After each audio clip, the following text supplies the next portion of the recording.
بسم اللہ الرحمن الرحیم۔ پیارے دوستو، آج آپ کو ایک ایسی کہانی سنانا چاہتی ہوں جسے سن کر آپ حیران رہ جائیں گے۔ ایک ایسی خوبصورت لڑکی جو ایک سنسان ویران حویلی میں اکیلی کام کر رہی تھی۔ اسی حویلی میں ایک جن کئی سو سال سے کسی حسین لڑکی کی تلاش میں تھا۔ اس لڑکی کا نام نور تھا۔ جن نے نور کو دولت کا لالچ دیا اور اس کی محبت میں اس طرح ڈوب گیا کہ سب کچھ بھول بیٹھا۔ لیکن اس نے اس معصوم لڑکی کے ساتھ جو کیا، اسے دیکھ کر روح کانپنے لگتی ہے۔ یہ کہانی ہے نور آباد کے ایک پرانے مٹی کے گھر میں رہنے والی نور کی۔ اس کی زندگی کسی پری کی کہانی کی سی نہیں تھی۔ اس کے چہرے پر معصومیت، آنکھوں میں روشنی تو تھی، مگر حالات نے اس کے چہرے کی مسکراہٹ چھین لی تھی۔ اس کا ہر دن جدوجہد سے بھرا ہوا تھا۔ بیمار ماں کی دیکھ بھال، خالی برتن، ٹوٹی چھت اور دل میں پلتی ایک چھوٹی سی امید۔ نور کی ماں فاطمہ بی بی پچھلے 4 سال سے بیمار بستر پر پڑی تھی۔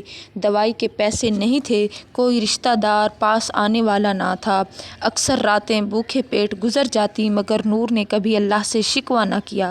وہ فجر کی اذان پر اٹھتی، پرانی جائے نماز پر سجدہ کرتی، قرآن پاک کی تلاوت کرتی۔ اس کی صرف ایک دعا ہوتی، یا اللہ میری ماں کو شفا دے اور ہمیں حلال روزی عطا فرما۔ گاؤں کے کئی لوگ اسے برے راستے، نوکری یا شادی کا لالچ دیتے، مگر نور ہر بار یہی کہتی، جو میرے رب نے لکھا ہے وہی بہتر ہے، میں اپنا صبر نہیں بیچ سکتی۔ ایک دن ایک بوڑھی عورت نے بتلایا کہ جنگل کے کنارے ایک پرانی حویلی ہے، شمسی حویلی۔ وہاں کام کرنے والی کی ضرورت ہے اور مزدوری اچھی ملتی ہے۔ نور نے ماں کی آنکھوں میں بے بسی اور کمزوری دیکھی اور ساتھ ہی فیصلہ کر لیا کہ اگر حویلی میں شیطان بھی ہو تو میں قرآن اور اللہ پر بھروسہ کر کے جاؤں گی۔ 2 روٹیاں، ایک چھوٹی قرآن کی کتاب جھولی میں رکھی اور وہ ایک ایسے راستے پر چل پڑی جہاں اس کے صبر اور ایمان کا سب سے بڑا امتحان ہونے والا تھا۔ شمسی حویلی۔ یہ حویلی کبھی نواب زین العابدین شمسی کی رہائش تھی۔ 100 سال پہلے یہ سب سے عالیشان عمارت تھی۔ سنگ مرمر کی دیواریں، بڑے جھاڑ، فانوس، باغ اور فوارے۔ نواب کی ایک ہی بیٹی تھی زلیخا، بے مثال حسین مگر مغرور۔ اس کی شادی ایک شریف مگر غریب لڑکے سے طے ہوئی جسے وہ پسند نہ کرتی تھی۔ شادی کی رات اس نے خود کو اوپر کے کمرے میں بند کر لیا اور صبح اس کی لاش جھاڑ فانوس سے لٹکتی ملی، مگر چہرے پر عجیب غصہ تھا، جیسے وہ مرنے کے بعد بھی کسی سے نفرت کر رہی ہو۔ اس کے بعد حویلی میں خوفناک واقعات شروع ہو گئے۔ نوکر غائب ہو جاتے، کچھ پاگل ہو جاتے، کچھ جنگلوں میں بھٹکتے ملتے۔ لوگ کہتے حویلی کی دیواروں میں کسی نے کالے علم سے جنات کو قید کیا تھا جو اب آزاد گھومتے ہیں۔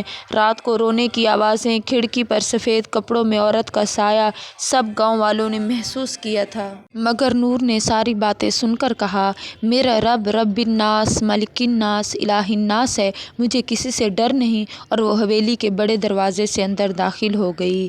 حویلی میں ایک غیبی سایہ تھا، کامل۔ نہ وہ پورا جن تھا نہ پورا انسان۔ وہ کبھی پاکیزہ عبادت گزار جنات میں شامل تھا، جنت کا امیدوار تھا، مگر کئی صدی پہلے اس کا امتحان ہوا۔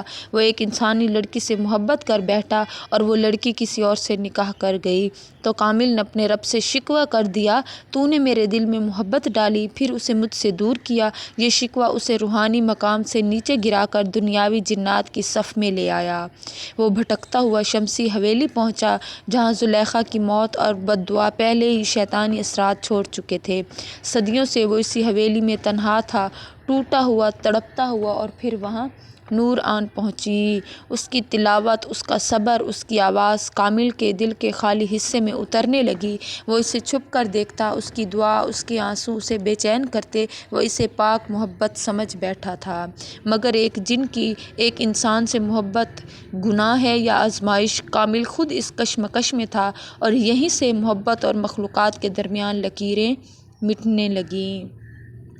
نور کے چند دن رہتے ہی کامل کا جذبہ بڑھنے لگا۔ وہ اسے ڈرانا نہیں چاہتا تھا بلکہ محبت اور آزمائش کے ذریعے اپنا بنانا چاہتا تھا۔ ایک رات جب نور ماں کی دوا کے لیے رو رہی تھی تو الماڑی خود کھلی اور سونے کے سکے نیچے گر پڑے۔ نور کانپ گئی، قرآن کی تلاوت شروع کر دی۔ رات خواب میں آواز آئی، یہ سب تمہارے لیے ہے نور، بس ایک ہاں دے دو۔ نور جاگی تو سجدے میں گری، یا اللہ مجھے تیرا دیا ہوا صبر ہی کافی ہے۔